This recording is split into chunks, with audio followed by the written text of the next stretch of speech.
આપ સૌ મિત્રો સ્નેહીઓ, ખાસ કરીને દીપકભાઈ પણ સંસ્કૃતના છે અને મારા એમએના કલીગ આકરણ અને ભવન સાચા બેંકો એમએથી જોડાયેલી છે દીપક વડોદરામાં.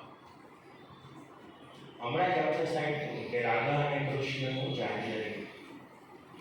હવે આ રાધા કૃષ્ણનો સ્નેહ છે ને એક શા માટે આવ્યો એ ઘણી વખત વિચાર કરતા થાય કે ભાગવતમાં આમ તો રાધાજી નથી, પ્રક્ષાના રૂપે છે એવું પણ એક થાય, પણ આમ રાધાજી નથી. બ્રહ્મ વૈવર્ત પુરાણમાં આપણે જોઈએ છીએ અને પછી તે ગર્ગ સંહિતામાં બહુ આવે છે રાધા કૃષ્ણ એને જયદેવ રાધા કૃષ્ણનું ગીત ગૌરીમાં અમર કરે.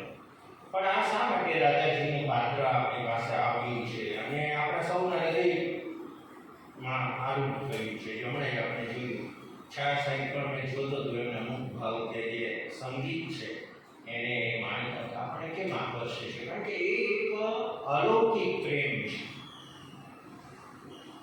એટલે આપણે જે દુનિયામાં કંઈ જોઈએ છીએ એના કરતાં આપણને કંઈક ઉપર લઈ જવા માટેની પ્રયાસ ભગવાન વેદ વ્યાસનો, પુરાણકાર ભગવાન વેદ વ્યાસને રાજાના પાત્ર માધ્યમે કર્યું છે. અને મહાકવિ કાલિદાસ છે એમને આપણા શૃંગારના કવિ કહીએ, આ બધું કહીએ, પણ અમારી સંસ્કૃતની પરંપરા છે ને ત્રણ નામ સાથે રહીએ એમ કે વાલ્મીકી, વ્યાસ અને ત્રીજા કાલિદાસ. આ બંને ઋષિઓની સાથે એમને બેસાડવામાં આવી છે.